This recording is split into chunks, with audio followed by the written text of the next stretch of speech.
नमस्कार. आबाल वृद्ध वाचक हो. नमस्कार. आज आपण एका आगळ्या-वेगळ्या पुस्तकाचा आढावा घेणार आहोत. परंतु त्या अगोदर पुन्हा एकदा निवेदन. जर तुम्हाला माझी ही वाहिनी आवडत असेल, तर जरूर याचे सभासदत्व घ्या आणि तसेच वाचक प्रेमींपर्यंत या वाहिनीची माहिती पोहोचवा. ज्या योगे जी काही चांगली चांगली पुस्तकं आहेत, त्याचा प्रसार सर्वत्र होईल आणि लोकांना अधिकाधिक चांगलं चांगलं वाचायला मिळेल. ओके, तर इथे माझं हे निवेदन संपवून मी पुस्तकाकडे वळतो. तर पुस्तकाचं नाव आहे पुण्याची अपूर्वाई. हे पुस्तक लिहिलेलं आहे प्रसिद्ध लेखक अनिल अवचट यांनी. आता अनिल अवचटांची वेगळी ओळख करून द्यायची आवश्यकता नाही. डॉक्टर अनिल अवचटांची अनेक पुस्तकं प्रसिद्ध झालेली आहेत.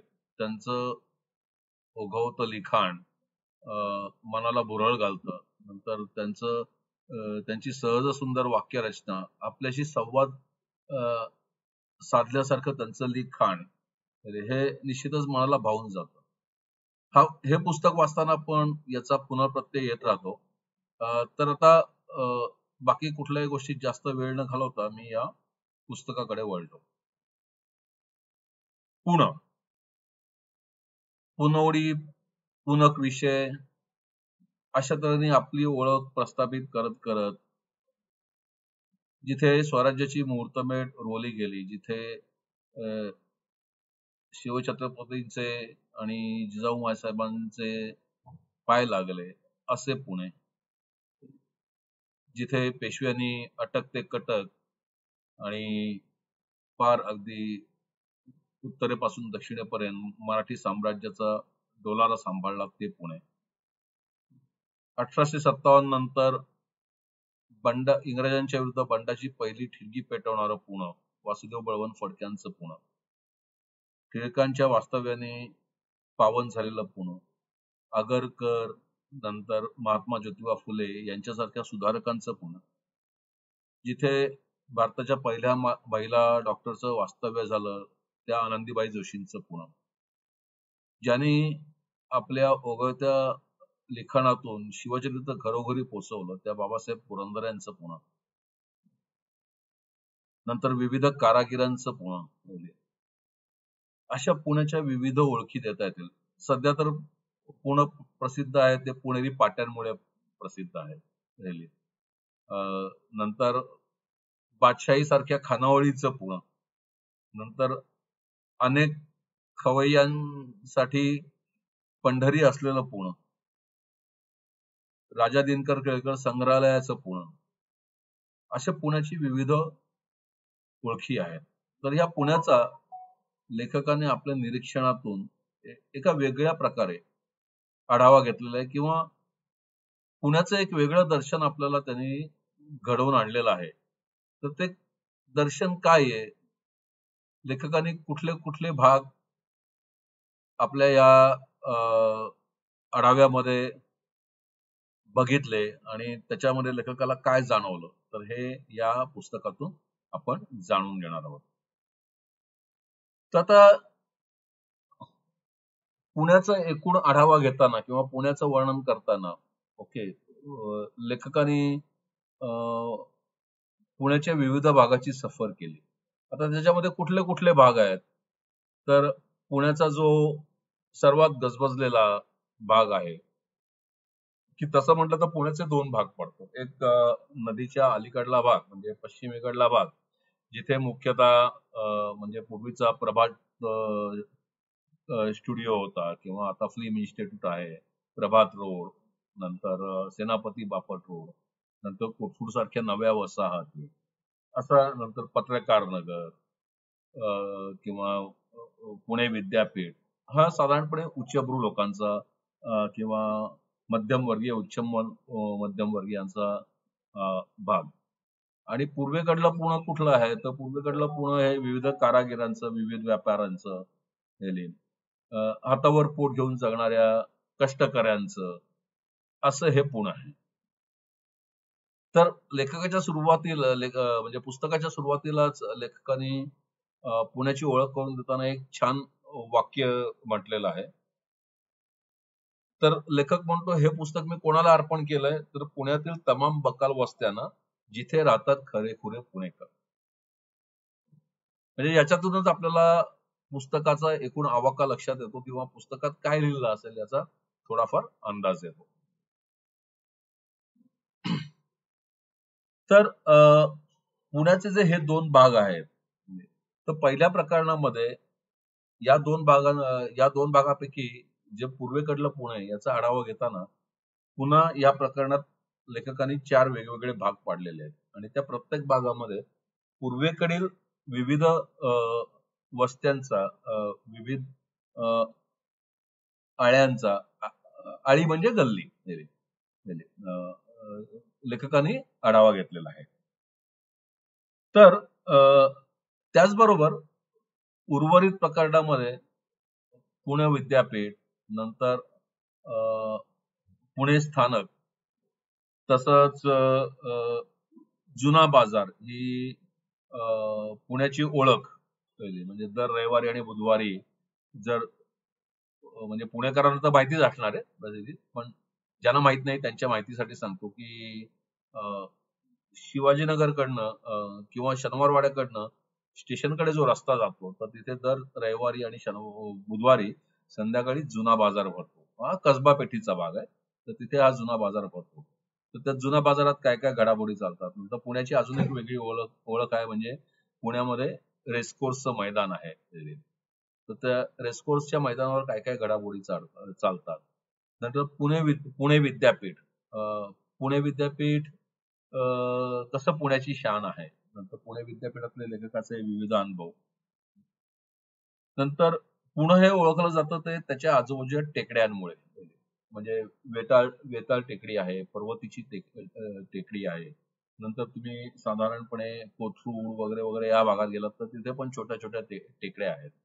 तर या टेकड्यांमुळे पुण्याच्या वैभवात तशी भर पडलेली आहे. किंवा ARAI ची टेकडी आहे आणि त्या टेकड्यांवर तुम्ही जाता तर तुम्हाला मोर वगैरे अजून दिसतात. तर या टेकड्यांमुळे पुण्याच्या वैभवात तशी भर पडलेली आहे. हे सगळं लेखकांनी शेवटच्या प्रकरणामध्ये सांगितलेलं आहे.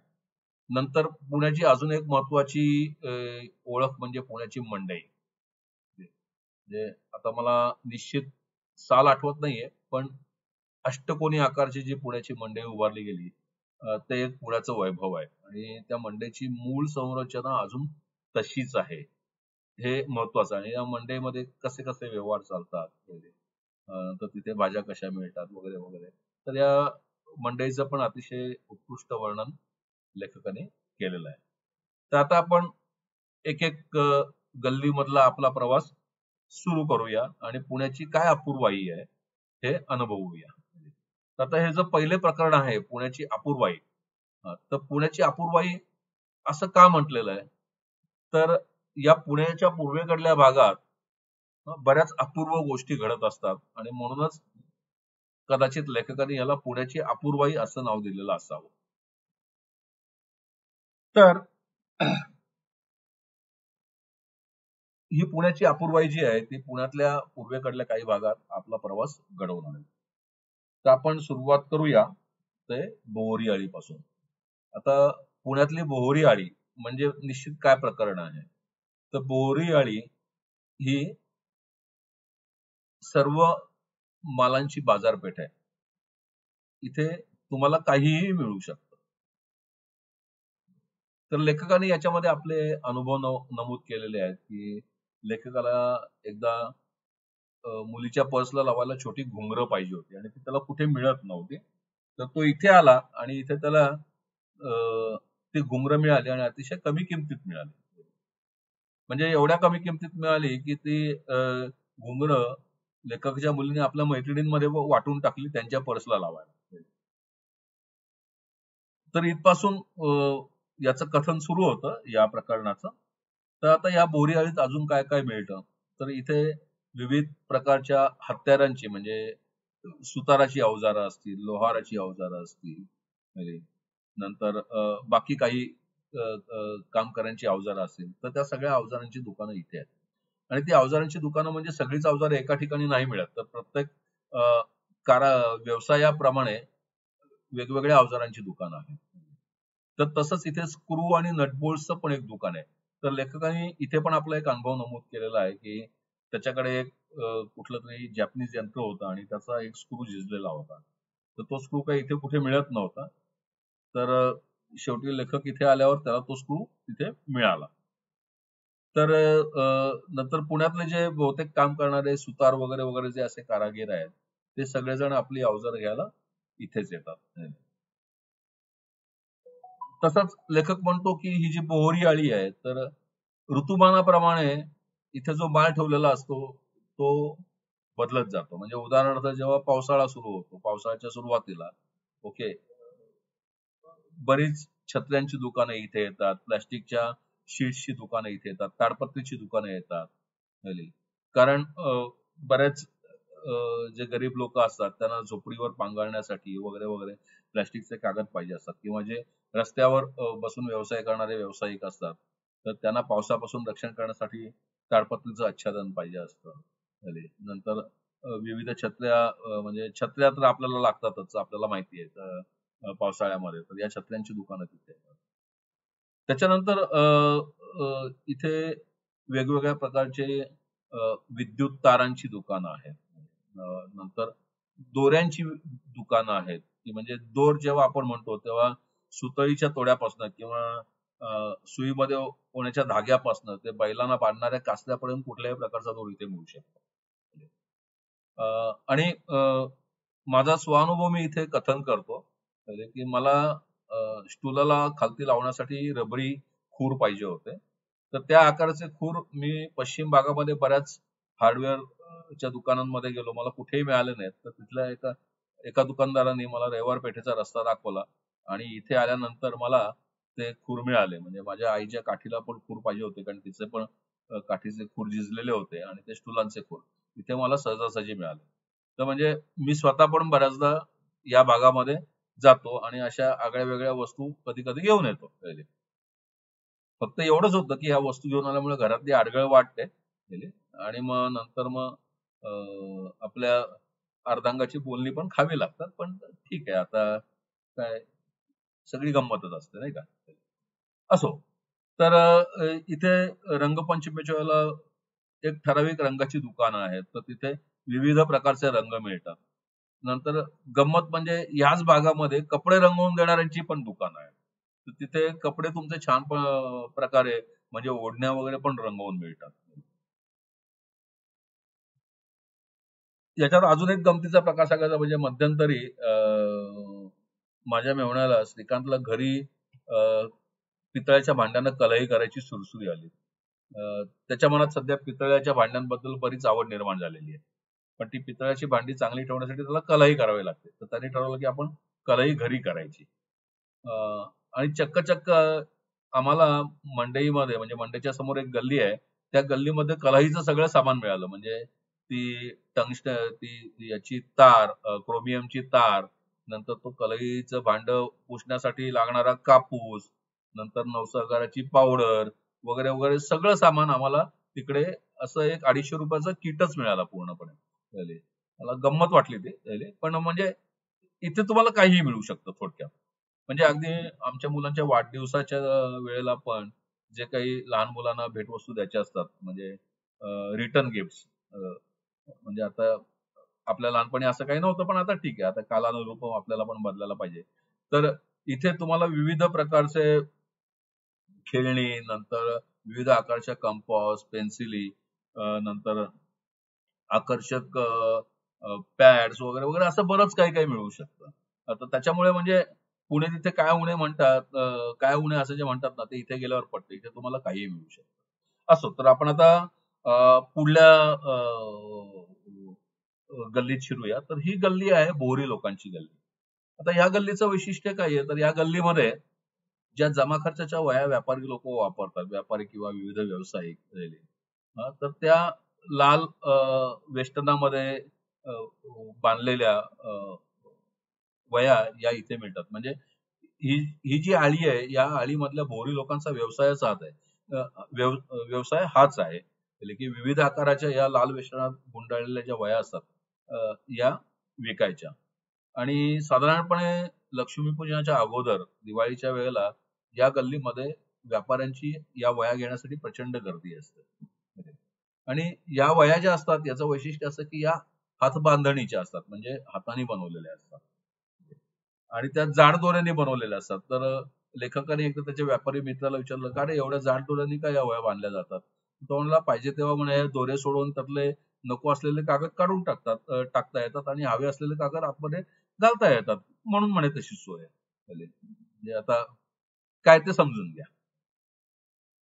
तर इथे पण म्हणजे लेखकाने व्यापाऱ्यांच्या काय काय श्रद्धा असतात. तर लेखकाने असं सांगितलेलं आहे की काही व्यापाऱ्यांची अशी श्रद्धा असते की एका ठराविक बोऱ्याच्या हातून जर वही घेतली तर धंद्याला वर्षभर बरकत राहते really. आणि त्याच्यामुळे ते बोरी पण तिथे येऊन म्हणजे लक्ष्मीपूजनाच्या अगोदर तिथे येऊन बसतात. जेव्हा वह्यांचा व्यवहार पूर्ण होतो तेव्हा ती वही जी असते ती त्या व्यापाऱ्याला त्या बोऱ्याच्या हस्ते दिली जाते. तर असे इथे काही गमती जमतीशीर प्रकार घडतात really. तर ही बोरी अळी आणि या बोरी अळीतले बोरी त्यांच्या सवयी काय really. आणि हे पिढ्यानुपिढ्या इथे व्यवसाय करतायत really. तर त्याचं अतिशय उत्कटतावर्धक चित्रण लेखकाने प्रकरणाच्या या भागात केलेलं आहे. आता ही जी बोरी अळी आहे तर या बोरी अळीच्या जवळच इतर विविध कारागिरांची पण दुकानं आहेत. तर त्याच्यामध्ये अ, अ, जेव्हा सुतार हत्यार घेतात तर त्या हत्याराला म्हणजे दुकानातनं हत्यार जेव्हा विकत घेतात तेव्हा त्या हत्यारांना धार नसते. तर इथे धारवाल्यांची एक गल्ली असं नाही म्हणता येणार, पण अशी लागोपाठ धारवाल्यांची दुकान आहेत. तर आता हे धारवाले कोण असतात? नंतर हे जे धारेचं चाक असतं मोठं, तर ते कसं बनवलं जातं किंवा त्याच्यावर धार कशी लावली जाते? तर याचं बारीक निरीक्षण लेखकाने केलेलं आहे. लेखकाने म्हटलं की कुऱ्हाडीला पण धार लावली जाते, सुरीला पण धार लावली जाते. पण कुऱ्हाडीची धार ही तोडण्यासाठी असते. सुरीची धार जी असते ती कापण्यासाठी असते. तसंच विळ्याला पण धार लावली जाते, कोयत्याला पण धार लावली जाते. पण विळ्याची धार जी असते ती पिकं कापण्यासाठी असते. कोयत्याची धार नारळ फोडण्यासाठी असते. तर धारीचे हे विविध प्रकार असतात. बरोबर? तर ही धार कशी लावली जाते? या धारीमध्ये कुठलं कुठलं सामान वापरलं जातं?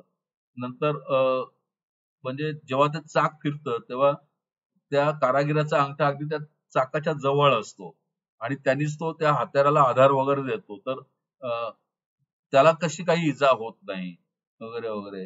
नंतर मुख्यतः कुठल्या धर्मातले लोक या धंद्यामध्ये आहेत. नंतर हे धारवाले कोणालाही कशी धार लावू देत नाहीत. ते गिराईक बघून मगच धार लावून देतात वगैरे वगैरे गोष्टी लेखकाने या भागात सांगितलेल्या आहेत. त्याच्या पुढला कारागीर म्हणजे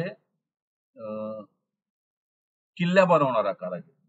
तर आपल्याला सगळ्यांना अनुभव कधी ना कधीतरी आलेलाच असतो की घराची किल्ली आपण घराच्या बाहेर असताना हरवते. आपल्याकडे दुसरी किल्ली नसते आणि मग तेव्हा आपल्याला अशा कारागिराचा आधार घ्यावा लागतो की जो आपल्या कुलपाची किल्ली बनवून देईल. किंवा जेव्हा आपल्या घरात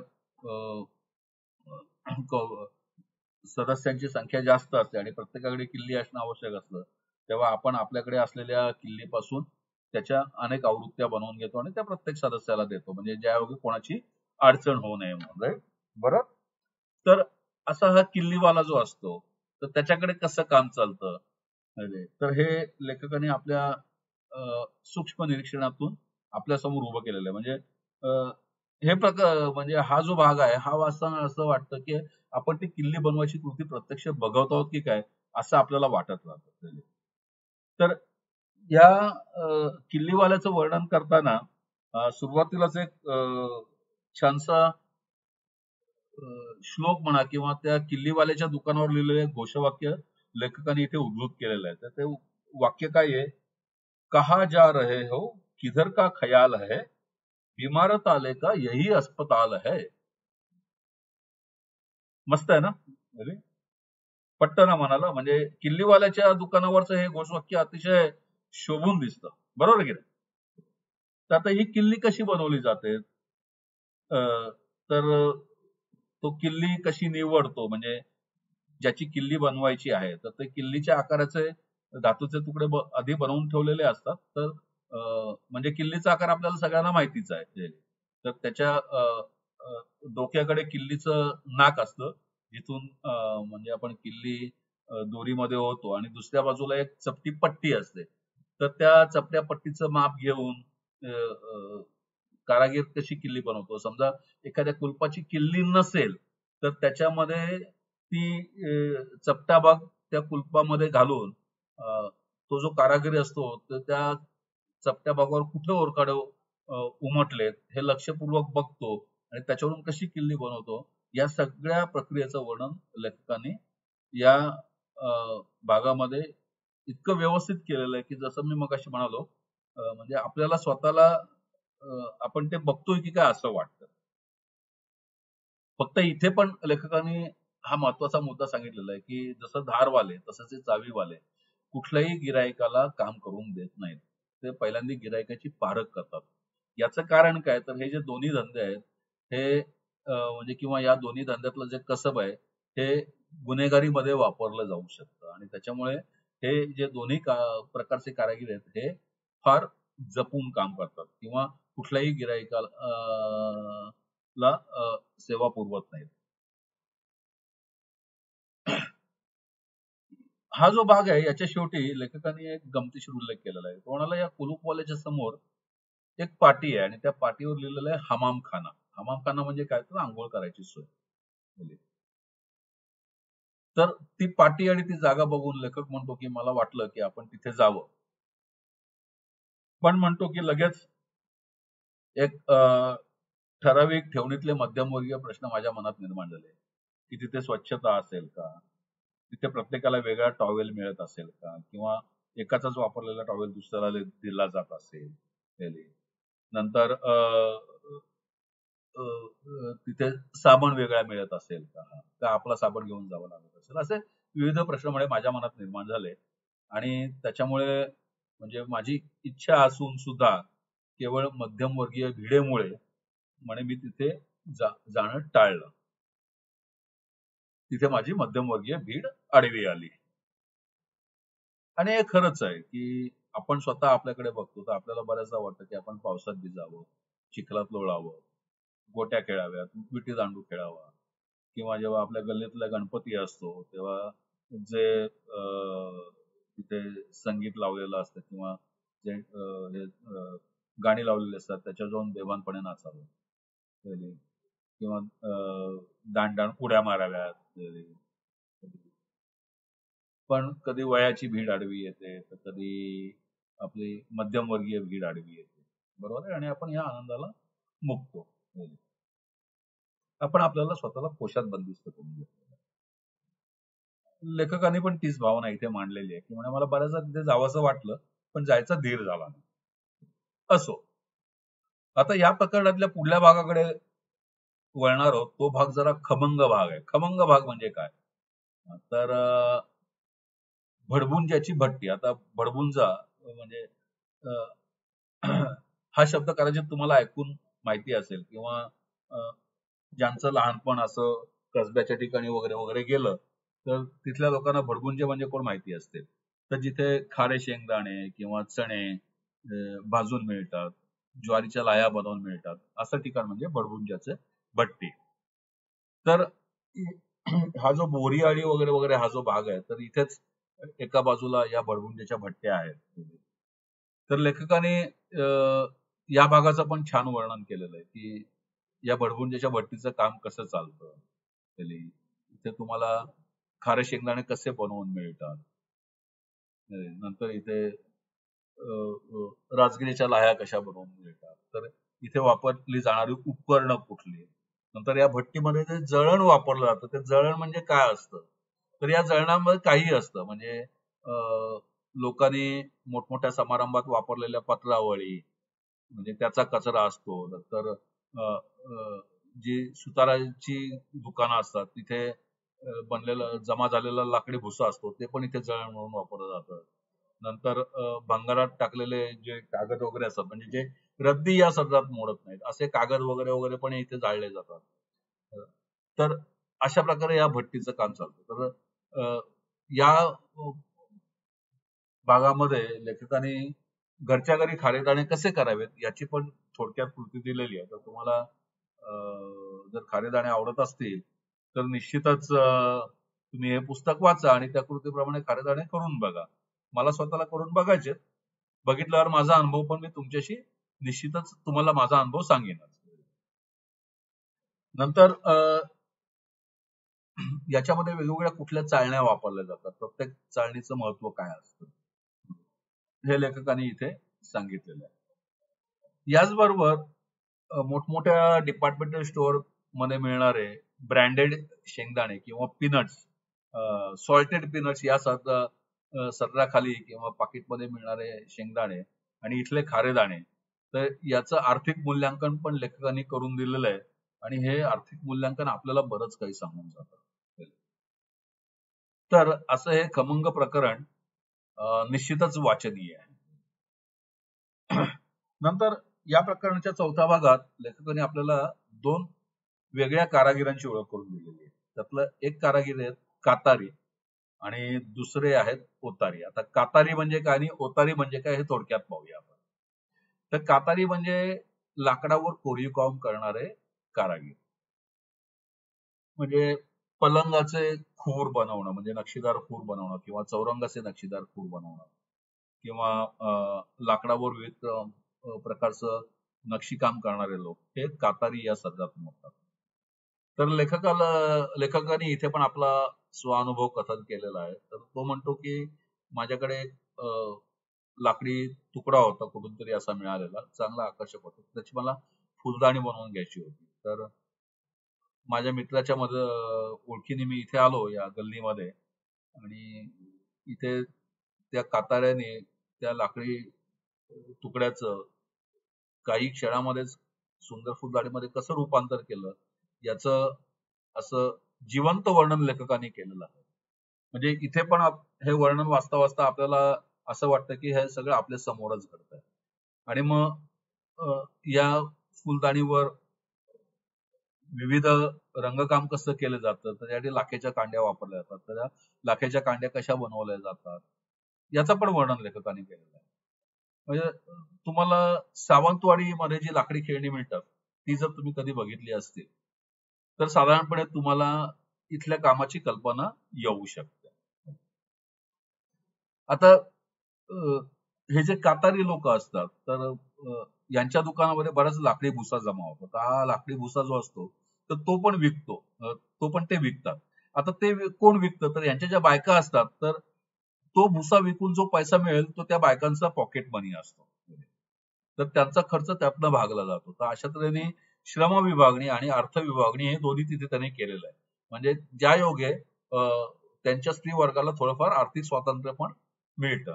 हा एक उल्लेखनीय आणि म्हणजे लक्षात घेण्यासारखा पैलू आहे की बऱ्याच म्हणजे अर्थात आता काळ बदललेला आहे, पण आपण आपल्या आयांचा काळ लक्षात घेतला तर आपल्यापैकी ज्या आया घरी असायच्या, ज्या नोकरी नव्हत्या करत, त्यांना कितपत आर्थिक स्वातंत्र्य होतं म्हणजे किंवा त्यांना असा कुठला उत्पन्नाचा स्रोत होता, तर त्यांना नेहमी आपल्या वडिलांवर अवलंबून राहावं लागायचं. म्हणजे हे कटू असलं तरी सत्य आहे, बरोबर आहे की नाही? पण जर आपण हे साधारणपणे असल्या व्यवसायांकडे बघितलं तर म्हणजे साधारणपणे बाकीच्या ज्या कारागीर वर्गातल्या ज्या बायका वगैरे वगैरे आहेत तर त्यांचे स्वतःचे काहीतरी उत्पन्नाचे स्रोत असतात. तर म्हणजे आणि त्यायोगे त्यांना थोडीफार आर्थिक स्वातंत्र्य मिळू शकतं. तर हा लेख वाचताना मला हा मुद्दा जरा जाणवला आणि थोडं आश्चर्य पण वाटलं की म्हणजे असं म्हणायला पाहिजे की ते लोक महिला सक्षमीकरणाच्या बाबतीत आपल्यापेक्षा थोडे जास्त पुढारलेले आहेत. असो, तर मुद्द्याकडे वळतो. आता दुसरा जो कारागीर आहे तो ओतारी. आता ओतारी म्हणजे कोणतं धातू काम करणारे की धातूच्या विविध मूर्त्या कशा घडवणारे जे लोक असतात त्यांना ओतारी म्हटलं जातं. तर हे ओतारी कसं काम करतात? तर म्हणजे कुठल्याही वस्तूचं जर शिल्प बनवायचं असेल तर त्या वस्तूच्या आकाराचा साचा कसा बनवला जातो आणि मग त्याच्यामध्ये कुठला धातू वापरला जातो, तो कसा वापरला जातो वगैरे वगैरे याचं उत्तम चित्रण लेखकाने इथे केलेलं आहे. तर लेखकाकडे एक काष्टशिल्प होतं, त्याला त्याचं धातुशिल्प बनवून घ्यायचं होतं. तर ते धातुशिल्प कसं बनवलं गेलं त्याच्या समोरच त्या कारागिरांनी ते कसं बनवलं गेले याचं उत्तम वर्णन लेखकांनी या भागात केलेलं आहे. आता या लेखाच्या शेवटी लेखकांनी काही महत्वाचे मुद्दे मांडलेले आहेत.